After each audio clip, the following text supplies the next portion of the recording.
Most people know Lima for its incredible food, the Sacred Valley for its must-see sights, and Cusco for its rich history. But what if I told you just a few hours from Peru's capital city is a completely different side of the country? A place with unreal natural beauty, some of the world's greatest archaeological mysteries, and adrenaline-packed adventures. Southern Peru is truly an overlooked gem, from the shores of Paracas to the dunes of Huacachina and flying above the mysterious Nazca Lines. Subscribe to join us as we show you exactly why this region of Peru should be on every traveler's itinerary.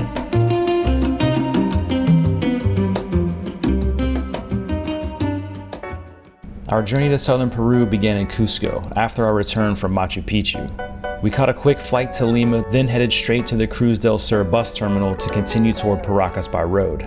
For travelers looking to explore Peru on a budget, Cruz del Sur is one of the country's most popular long-distance bus networks. Their 24-hour journey from Lima to Cusco is a great way to acclimate yourself to the altitude slowly. Comfy reclining seats make the long journey manageable, with stops at popular destinations like Paracas and Arequipa along the way. Thankfully, our ride from Lima to Paracas was much shorter. Just 3.5 hours and a short rideshare later, we arrived at our stay for the next few days. Oh my gosh, this hotel room is amazing. Not just the hotel room, the hotel. When we walked up, I literally gasped. It feels like we've made it to like a Greek island.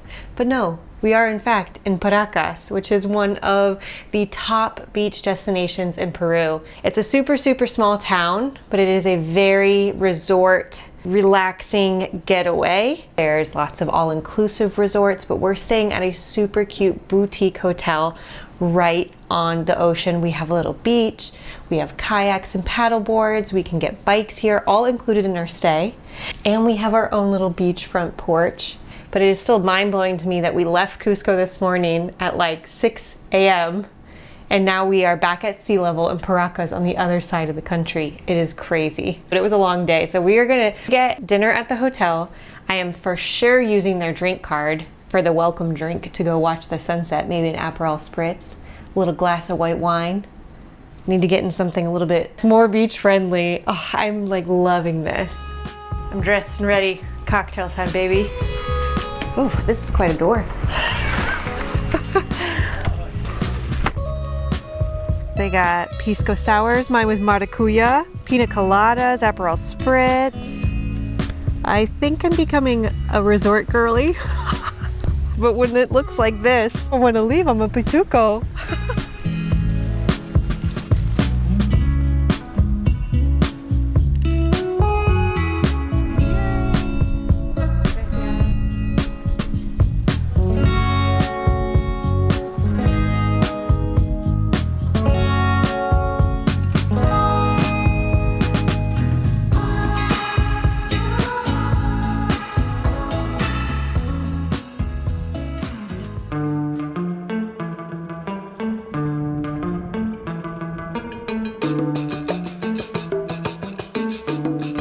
While Paracas is an easy place to spend a few days doing absolutely nothing except lounge by the pool or beach, most visitors come here to explore the National Seashore and Ballestas Islands. Boat tours depart every morning to explore this concentration of rocky islands roughly 30 minutes offshore from Paracas and last around 2 hours. This biodiverse nature reserve is home to large sea lion colonies, hundreds of fish species, birds, whales, and other marine life, including the Humboldt penguin, a tiny, adorable Peruvian penguin that thrives in the desert heat.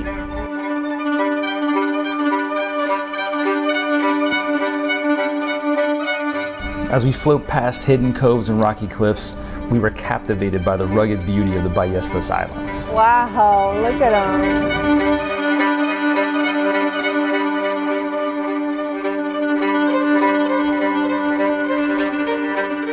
But there was something in the air we couldn't ignore: the smell. It's intense and impossible to ignore. Layers of white bird droppings cover the rocks and cliff sides. Coveted as a natural fertilizer, guano was one of the largest drivers of Peru's economy during the 19th century, giving it the nickname white gold. At the industry's peak, mounds of guano would accumulate to over 100 feet tall before it was harvested by hand. but the island's history dates back long before the guano mining days. Archaeological evidence ties it to the Mochi civilization until around 400 AD. They were masters at navigating the arid desert landscape, sourcing fresh water from underground wells, which is incredible considering this area receives virtually no rain, allowing geoglyphs like the candelabra to remain perfectly intact despite it being nearly 1,500 years old. That was a fantastic tour. We got to see so much. I can't believe we saw penguins with our own eyes. They were so cute, just waddling up the cliffs. I loved it. We saw so many different sea lions and seals, and to see the mom and the pup on the cliff so close was awesome.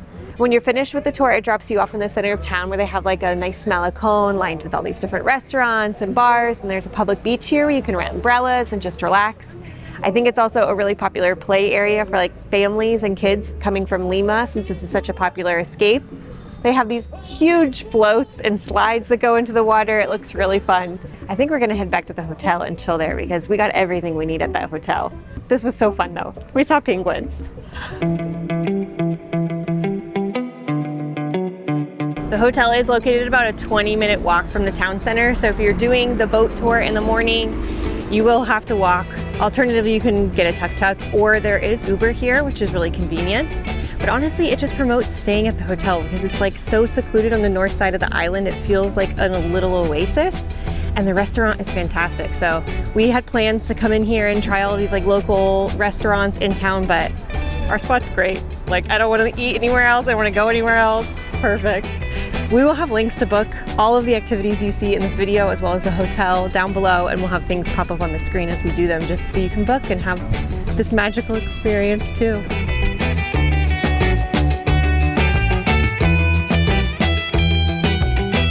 We had grand plans of going into the National Reserve. You can go dune buggying or ATVing. They offer tours. It's supposed to have incredible beaches, really beautiful vistas. But honestly, we just can't bring ourselves to leave this spot. We've just been going hard for almost 2.5 weeks now from our trip in Peru. It's coming to an end soon. And while we still want to do all of the things because it feels like, you know, it's such a bucket list trip, we've realized you just can't do it all unless you really give yourself enough time, like a month. And I think you could see a lot of the highlights. Rather than pushing through, I'm gonna do some watercolor. We're just gonna chill and just relax because at this point, that's what we need.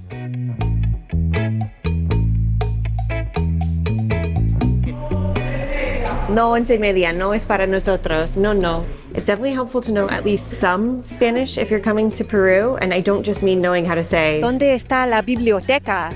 I mean having at least basic conversational skills so that you can have an easier and more meaningful trip. I know learning a language can feel intimidating. I have been trying to learn Spanish for years, but Rosetta Stone's structured lessons have helped me improve my speaking, listening, writing, and reading skills while I'm traveling. If you're not familiar, Rosetta Stone is a language learning platform that's designed to help you use language in real life, not just memorize words. You learn through context, visuals, and repetition. Basically how you learned your first language as a kid. Veo estatuas en un colina.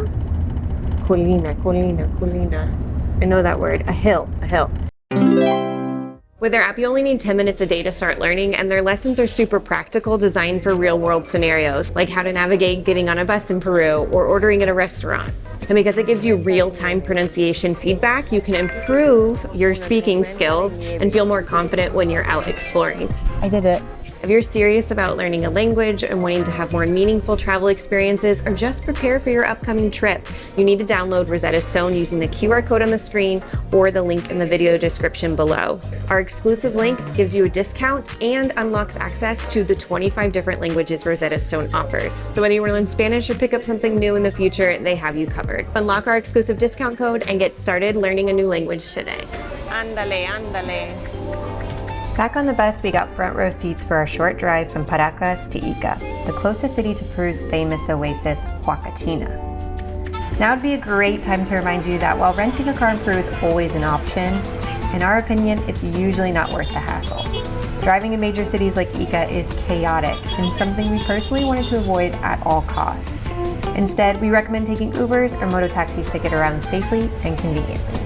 Just a few turns outside Ica and the capital city faded behind massive golden dunes, towering around one of Peru's last remaining oases.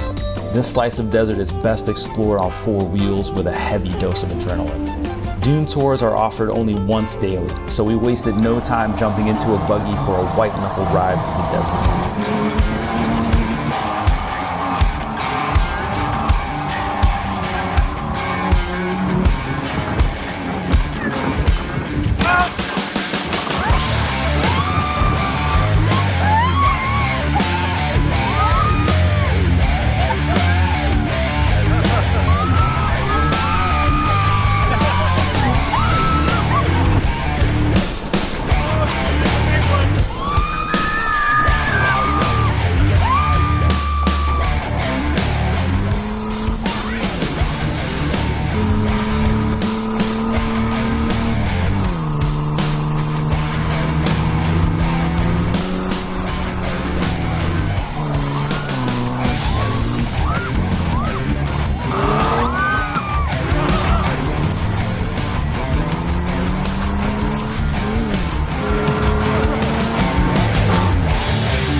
That was good!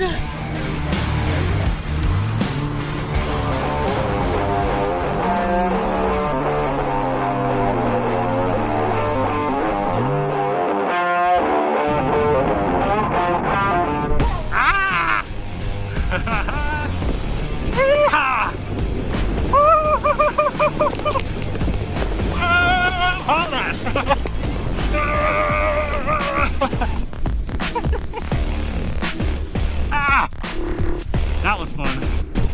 It's pretty rad.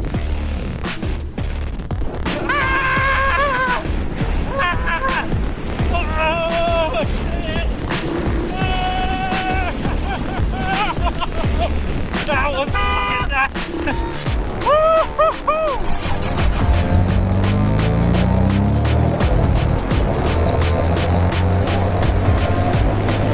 I don't think I want to do this one.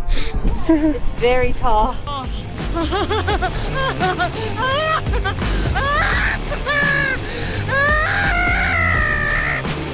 my god!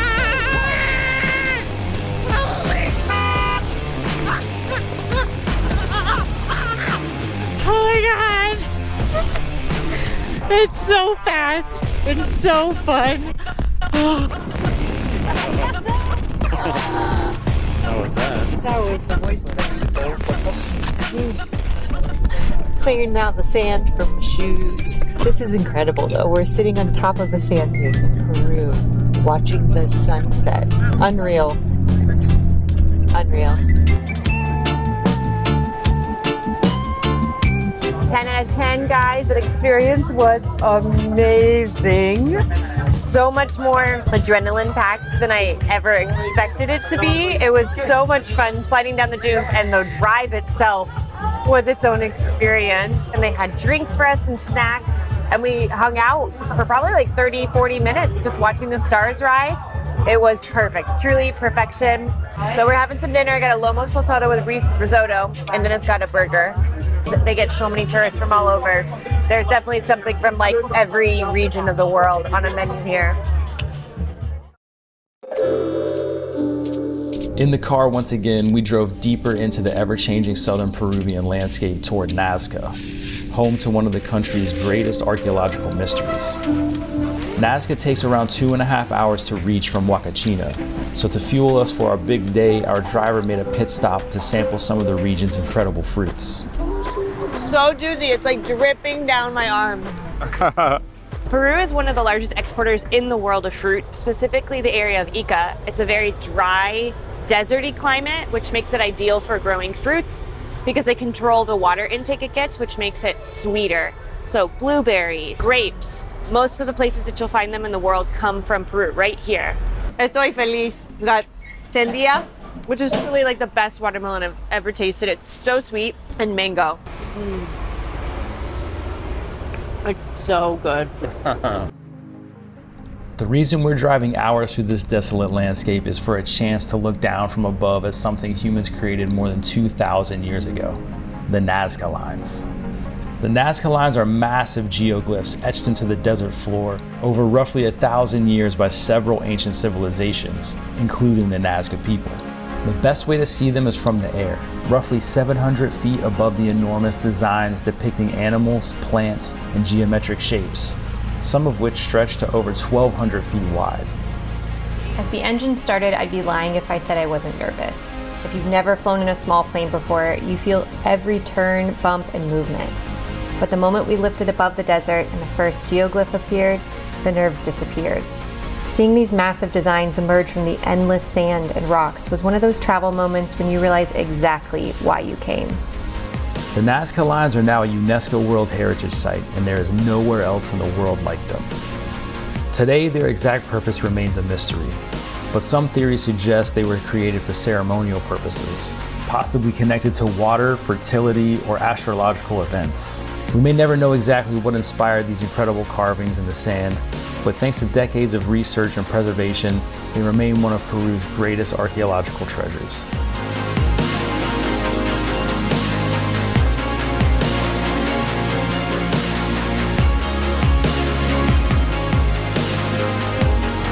That was awesome. It was amazing getting to see the Nazca Lines from above. We got to see all of the top ones in the zone. I think it was 23. They did such a good job of pointing out exactly where to look so we didn't miss any. And they also did a great job of turning the plane around so that both the left and the right side got great vantage points. But because of all of the turning of the plane, it did give you kind of a queasy sensation. If you get an upset stomach easily, I would highly recommend maybe skipping this activity because I feel like both of us have pretty strong stomachs and the sensation we've heard is very normal, but very real.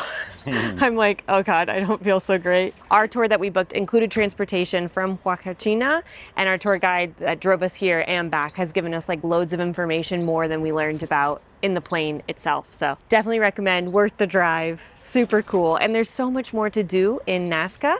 Okay, I need some water and to maybe sit down.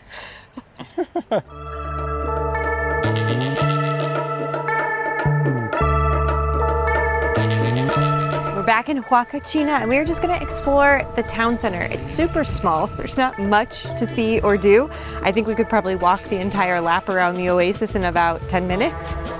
If you really want to get out in the water, you can rent paddle boats. They have little fun boats that you can go explore. Again, it's tiny. I think you could probably see the entire oasis or lake in about 20 minutes. But it is super duper cool to be in South America's only natural oasis.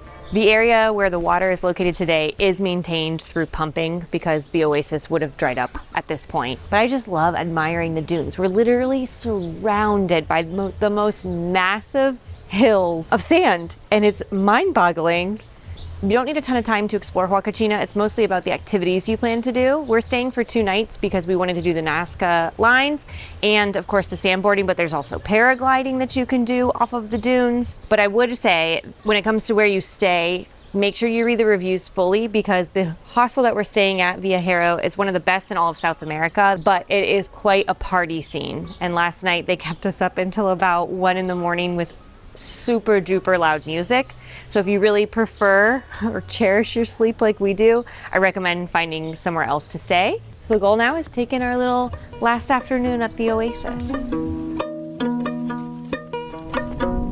It kind of hurts when you get really far out.